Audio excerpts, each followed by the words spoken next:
سوال لکھتے ہیں کہ جب تک وسوسہ نہیں آتا تب تک گناہوں سے محفوظ رہتا ہوں، جب وسوسہ آتا ہے جب خود کو گناہ سے بچا نہیں پاتا۔ وسوسہ جب آئے تو گناہ سے بچنے کے لیے کیا کرنا چاہیے؟ وسوسے شیطان ڈالا کرتا ہے تاکہ انسان گناہوں میں مبتلا ہو جائے، اللہ سے دور ہو جائے، اس کے لیے دل کے اندر وسوسے ڈالتا ہے۔ اسی لیے شیطان کے وسوسوں سے اور شیطان سے پناہ مانگنے کی تعلیم دی گئی۔ قرآن کریم کی سب سے آخری سورۃ الناس، اس کے اندر فرمایا گیا قل اعوذ برب الناس ملک الناس الہ الناس من شر الوسواس الخناس الذی یوسوس فی صدور الناس من الجنۃ والناس۔ اللہ تعالیٰ کہتے ہیں کہ اے نبی علیہ السلام، آپ اور پھر آپ سے پوری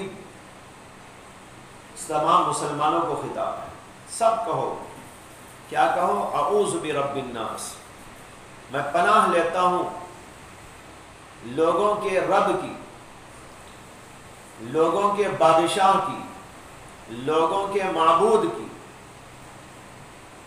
ان اللہ تعالیٰ کی صفات کا ذکر کیا گیا ہے، قل اعوذ برب الناس ملک الناس الہ الناس، میں اللہ کی پناہ لیتا ہوں جو رب بھی ہے، جو معبود بھی ہے اور جو مالک بھی ہے، اس کی میں پناہ لیتا ہوں۔ کس بات سے؟ من شر الوسواس الخناس، من شر الوسواس، وسواس کے معنی آتے ہیں وسوسہ ڈالنے والا، وہ شیطان ہے۔ جو شیطان کے وسوسہ ڈالنے والا ہے اس کے شر سے میں پناہ لیتا ہوں، اللہ کی پناہ لیتا ہوں۔ الخناس، وہ شیطان جو وسوسہ ڈالنے والا ہے اور خناس ہے، خناس کے معنی پیچھے ہٹنے والا۔ اس کی تفسیر میں آیا ہے کہ جب آدمی اللہ کا ذکر کرتا ہے شیطان پیچھے ہٹ جاتا ہے، تب وسوسہ نہیں ڈال سکتا وہ، اور جب ذرا خاموش ہو جاتا ہے پھر آ کے وسوسہ ڈالتا ہے۔ یہ ہے خناس۔ اس سے یہ معلوم ہوا کہ اللہ کے ذکر کرنے والے کو وسوسے نہیں آتے، اس لیے اللہ کا ذکر کثرت سے کرو۔ اللہ کا ذکر کرنے والے کے پاس شیطان آتا نہیں، پیچھے ہٹ جاتا ہے۔ اور جو اللہ کا ذکر ہی نہیں کرتا، وَمَن يَعْشُ عَن ذِكْرِ الرَّحْمَنِ نُقَيِّضْ لَهُ شَيْطَانًا فَهُوَ لَهُ قَرِينٌ۔ جو آدمی اللہ کا ذکر نہیں کرتا، بغیر اللہ کے ذکر کے زندگی کرتا ہے، اللہ کہتے ہیں ہم اس کے اوپر ایک شیطان کو مسلط کر دیتے ہیں اور وہ شیطان اس کا دوست ہو جاتا ہے۔ یہ آیت ہے قرآن کریم کی۔ تو خناس وہ ہے کہ ذکر کرتے ہی پیچھے ہٹ جاتا ہے، ذکر چھوڑتے ہی سامنے آ کے پھر وسوسہ ڈالتا ہے۔ الذی یوسوس فی صدور الناس، جو لوگوں کے دلوں کے اندر وسوسہ ڈالتا رہتا ہے۔ اس سے پناہ لینے کے لیے اللہ نے ان آیتوں کے اندر فرمایا۔ اس سے معلوم ہوا کہ شیطان وسوسہ ڈالتا ہے، اور اس کے جو وسوسے ہوتے ہیں وہ کئی طرح کے ہوتے ہیں۔ الگ الگ لوگوں کو الگ الگ ٹائپ کے وسوسے ڈالتا ہے، الگ الگ انداز کے وسوسے ڈالتا ہے۔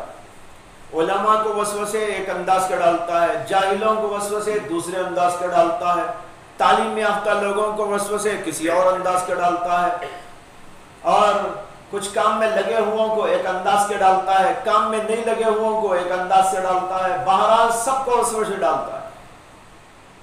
اور سب سے خطرناک وسوسہ اس کا وہ ہوتا ہے جو آدمی کو کافر بنا دیتا ہے۔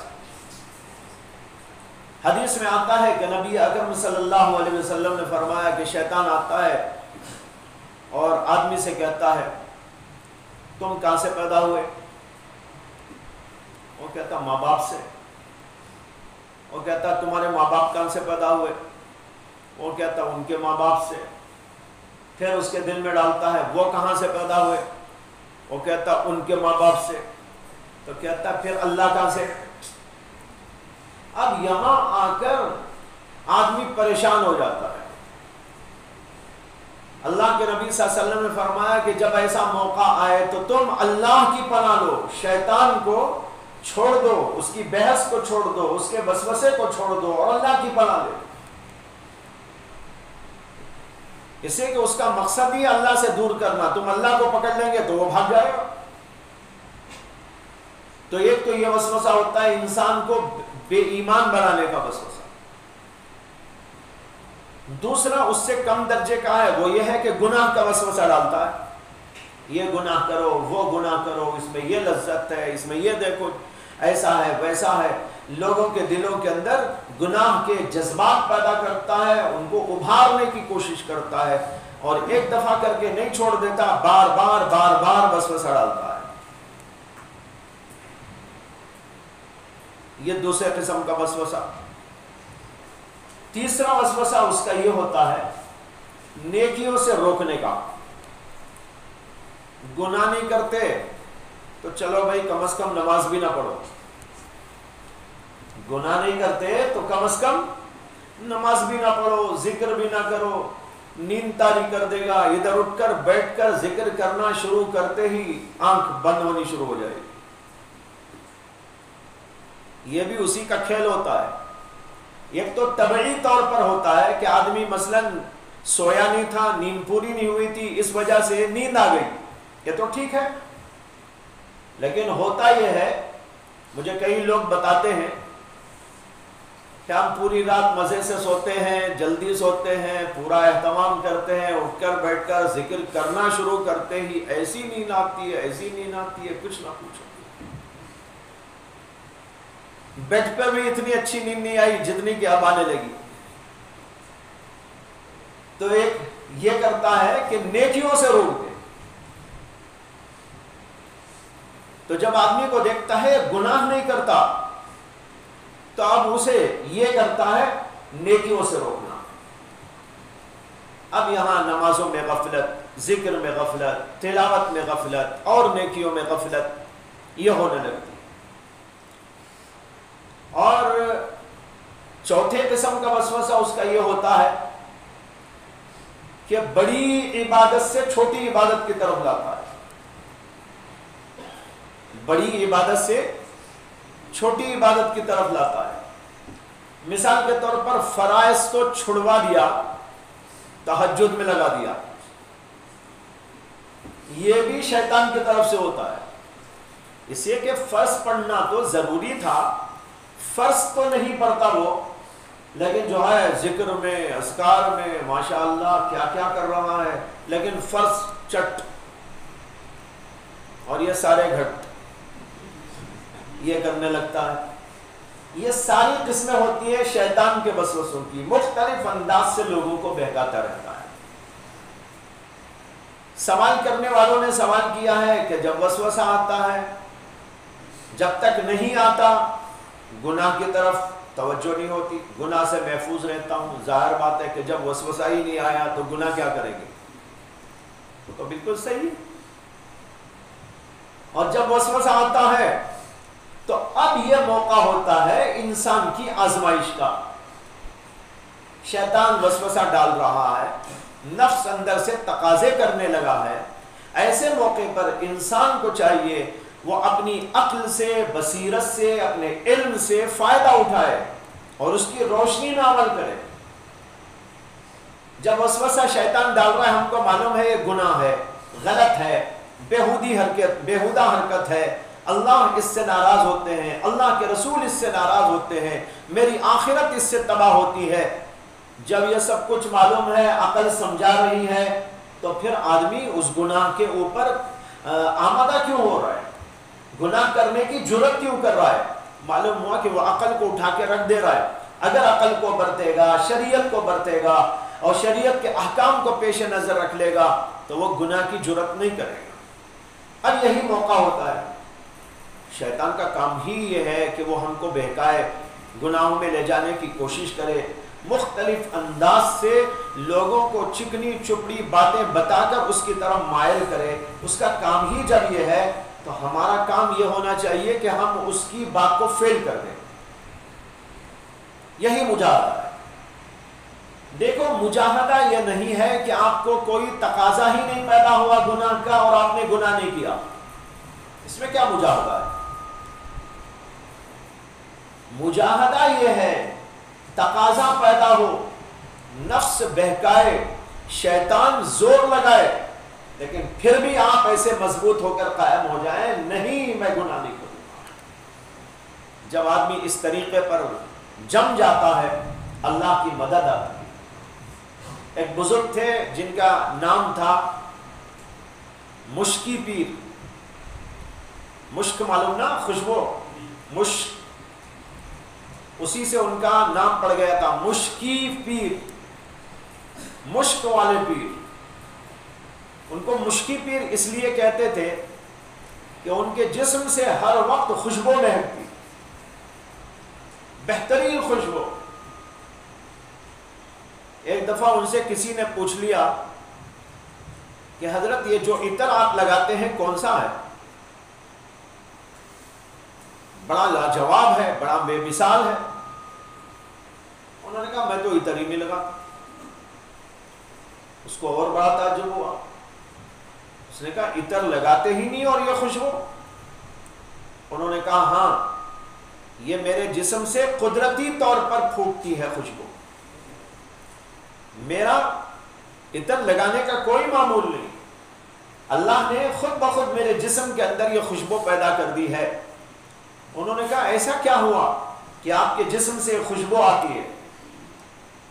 تو ان بزرگ نے کہا کہ میرے ساتھ ایک واقعہ پیش آیا تھا، اس واقعے کے بعد سے میرے جسم میں اللہ نے خوشبو پیدا کر دی۔ واقعہ یہ تھا کہ انہوں نے اپنے نفس کو بچانے کی کوشش کی گناہ سے، اور اس کے اندر کامیاب ہو کر ایک بڑی خطرناک جگہ سے واپس آ گئے۔ بڑا خطرہ تھا گناہ میں مبتلا ہونے کا، لیکن ایسی خطرناک جگہ سے، گناہ سے اپنے آپ کو بچا کر وہ لے آئے، بس وہیں سے ان کے جسم کے اندر خوشبو مہکنے لگی۔ انہوں نے اپنا واقعہ سنایا۔ واقعہ یہ ہوا تھا کہ ایک دفعہ جوانی کے زمانے میں جا رہا تھا۔ دیکھو بڑھاپے کا زمانہ نہیں ہے، یہ جوانی کا زمانہ ہے، تقاضوں کا زمانہ ہے، وسوسوں کا زمانہ ہے، اندر سے ابھار کا زمانہ ہے، شہوات لذات کا زمانہ ہے۔ کہتے ہیں کہ جا رہا تھا، ایک راستے سے گزرتے ہوئے دیکھا تو ایک دروازے کے اوپر ایک عورت کھڑی تھی۔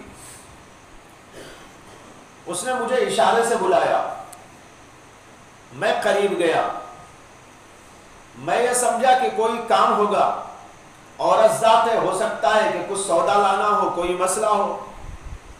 قریب گیا تو اس نے کہا ذرا اندر آئیے۔ یہی خیال سے اندر گھسا۔ اندر گھسا تو اس نے دروازہ لاک کر دیا۔ دروازہ لاک کرنے کے بعد جو ہے مجھ سے غلط کام کا مطالبہ کرنے لگی۔ عورت خود مطالبہ کر رہی ہے، زمانہ جوانی کا ہے، تقاضوں کا ہے، ابھار کا ہے۔ کہتے ہیں کہ جب اس نے یہ کہا تو میں نے اسے اللہ کا خوف دلایا۔ اللہ ہم کو دیکھ رہا ہے، ہم گناہ کریں گے، پکڑ ہوگی، آخرت میں ہمارا کیا ہوگا، نبی کے سامنے چہرہ ہمارا ہم کیسا دکھا سکیں گے، اللہ کے دربار میں کیسے ہم پیشی اپنی کریں گے۔ لیکن اس کے اوپر شہوت کا بھوت چڑھا تھا، وہ کسی طور پر کوئی بات ماننے کے لیے تیار نہ تھی، بار بار تقاضا کر رہی تھی۔ جب میں نے برابر انکار کیا تو اس نے مجھے دھمکی دینی شروع کر دی۔ دھمکی کیا دی؟ اس نے کہا اگر تم میری خواہش پوری نہیں کرتے تو میں دروازہ کھول کر لوگوں کو بلاؤں گی اور دکھاؤں گی کہ تم میرے گھر میں میرے سے برائی کرنے آ گئے تھے۔ اب سوچئے کتنا کٹھن مسئلہ ہے کہ اگر اس کی نہیں مانتے تو وہ عورت دھمکی دے رہی ہے، میں دروازہ کھول کے لوگوں کو کہوں گی کہ تم میرے گھر میں میرے سے برائی کرنے کے لیے آئے۔ ظاہر بات ہے اگر وہ کھول کر دروازہ لوگوں کے بتائے گی تو ہر آدمی اسی کو سچا سمجھے گا۔ ارے بھائی یہ مولانا اندر کیوں گئے، اندر ان کو جانے کی کیا ضرورت تھی، معلوم ہوتا ہے کچھ نہ کچھ ہے، لیکن کیا معاملہ ہے وہ پتہ نہیں لوگوں کو، اس کی بات پر یقین کر لیتے۔ وہ بزرگ کہتے ہیں کہ میں دل میں حیران پریشان سوچنے لگا کہ کیا کروں، اس کی بات تو مان نہیں سکتا، اس لیے نہیں مان سکتا کہ خدا ناراض ہوتا ہے، اور اس کی بات نہیں مانتا تو یہ مجھ کو دھمکی دے رہی ہے کہ میں تجھ کو بدنام کر دوں گی، اگر ایسا ہوا تو سارے لوگ تو اسی کی بات کو سچا مانیں گے اور جوتے برسائیں گے، اور آدمی خامخواہ بھی کیوں بدنام ہو جائے کسی کے پاس۔ کہتے ہیں دل میں پریشان ہو رہا تھا کہ نہ یہ کر سکتا ہوں نہ انکار کر سکتا ہوں۔ اللہ سے دل کے اندر کہنے لگا کہ اللہ میں تجھے ناراض کرنا نہیں چاہتا، میں بچنا چاہتا ہوں گناہوں سے، آپ کو راضی رکھنا چاہتا ہوں، آپ ہی کوئی انتظام کر دیجئے یہاں سے نکل جانے اور یہاں سے چلے جانے۔ جب اللہ کو دل سے کوئی پکارتا ہے تو اللہ ضرور اس کی مانتے ہیں۔ اللہ نے دل کی دعا قبول کر لی، کھٹ سے ان کے دماغ کے اندر ایک سبیل آئی، ایک طریقہ آ گیا بچنے کا۔ کیا طریقہ آیا؟ انہوں نے کہا اس عورت سے کہ مجھے ذرا استنجا کو جانا ہے، ذرا منہ ہاتھ دھو لوں، صفائی کر لوں۔ اب وہ سمجھی کہ میری بات ماننے تیار ہو گیا، ضرورت کے لیے جائے گا، صفائی کرے گا، پھر آئے گا۔ اس عورت نے بیت الخلا دکھا دیا، ٹوائلٹ۔ یہ ٹوائلٹ میں گئے، اور اس زمانے کے جو ٹوائلٹ ہوتے تھے وہ ایسے نہیں جیسے آج کل کے ہیں، وہ تو ایسے ہوتے تھے کہ ادھر ایک مین سی بنی ہوئی ہے اور نیچے سارا پاخانہ جمع ہے، ڈرینیج سسٹم نہیں تھا کہ یہاں سے کہیں اور چلا جائے، تو ساری گندگی وہیں جمع رہتی تھی، تو وہاں پہلے سے لوگ جو گئے ہوئے تھے ان کی گندگی موجود تھی۔ وہ اندر گئے، جانے کے بعد انہوں نے وہاں کی ساری گندگی غلاظت پاخانے کو اٹھا کر اپنے سر پر، ہاتھ پر، پیر پر، ادھر ادھر پورے جسم پر مل لیا۔ اللہ نے یہ تدبیر ان کے دل میں ڈالی تھی، بچنے کی تدبیر، اور وہ اندر گئے، جا کر اپنے آپ کو پورے پاخانے سے لپ پٹ کر کے باہر نکلے۔ وہ انتظار میں تھی کہ یہ میری خواہش پوری کرنے کے لیے آئے گا۔ اب وہاں یہ باہر نکلتے ہی یہ صورتحال جو اس نے دیکھا تو سمجھنے لگی یہ تو پاگل آدمی ہے، یہ تو پاگل آدمی ہے۔ اس نے فوراً دروازہ کھول دیا اور کہا ارے پاگل، بھاگ یہاں سے، بھاگ یہاں سے، بھاگ یہاں سے۔ کہتے ہیں کہ میں اللہ کا شکر کرتے ہوئے وہاں سے نکل گیا۔ اللہ کا شکر ہے الحمدللہ کہ بمصیبت گرفتارم نہ کہ بمعصیت۔ اللہ کا شکر ہے کہ مصیبت تو آئی، معصیت تو نہیں ہوئی، گناہ کا کام تو نہیں کیا، یہ مصیبت تو لگ گئی، پاخانہ یہ وہ سب لگ گیا، مصیبت ہے، لیکن یہ مصیبت تو آگے جانے کے بعد گھر میں صفائی کر لوں گا، قصہ ختم۔ کہتے ہیں کہ میں باہر نکلا تو لوگ مجھے دیکھ کر جو ہے گالیاں دینے لگے، کوئی کچھ کہنے لگا، کوئی پتھر مارنے لگا، پاگل سمجھ کر میرے ساتھ مذاق کرنے لگے، کوئی کچھ تانے۔ کہتے ہیں میں نے کسی کی پرواہ نہیں کی، اللہ کا شکر دل میں کرتے کرتے اپنے گھر پہنچا، گیا اور حمام میں جا کر غسل کیا، غسل کر کے باہر نکلا، بس وہیں سے میرے جسم کے اندر خوشبو مہکنی شروع ہو گئی۔ جو خوشبو اس دن شروع ہوئی وہ آج تک موجود ہے، ان کے مرتے دم تک موجود ہے۔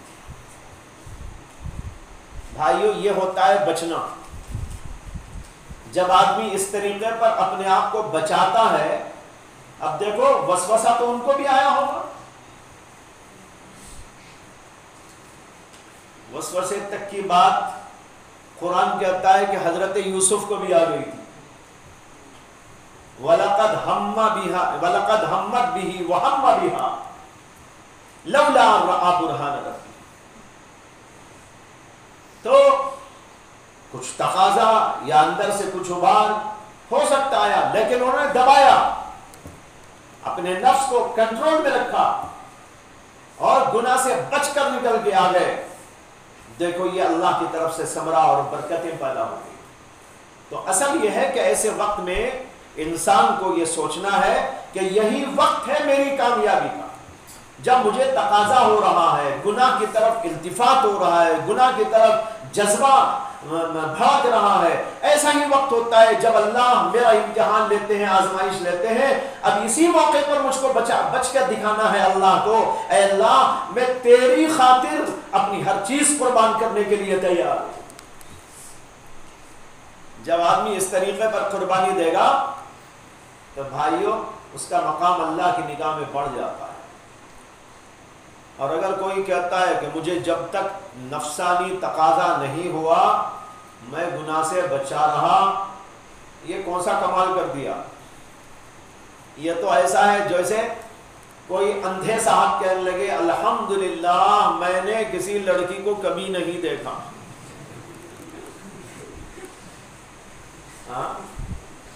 الحمدللہ میں نے نہیں دیکھا۔ ارے تجھے دکھتا ہی نہیں، دیکھے گا کیا؟ جس کو دکھتا ہو، آنکھیں اچھی ہو، وہ کہے الحمدللہ میں نے نہیں دیکھا، یہ ہے کمال۔ تقاضا ہو بچ جائے، یہ ہے کمال۔ تقاضا ہی نہیں ہوا، میں نے کام نہیں کیا، ارے بھائی یہ کوئی کمال نہیں۔ اس لیے جن صاحب نے سوال کیا ان سے میں کہتا ہوں، دوستوں سے بھی کہتا ہوں، تقاضا ہوگا، نفسانی تقاضے آئیں گے اور جو ہے شہوانی تقاضے پیدا ہوں گے، وسوسہ ڈالنے والا شیطان وسوسے ڈالے گا، لیکن ہم کو عہد کرنا ہے کہ اس موقع پر ہم اللہ کی خاطر اپنے آپ کو گناہوں سے بچاتے رہیں گے۔ یہ ہے اصلی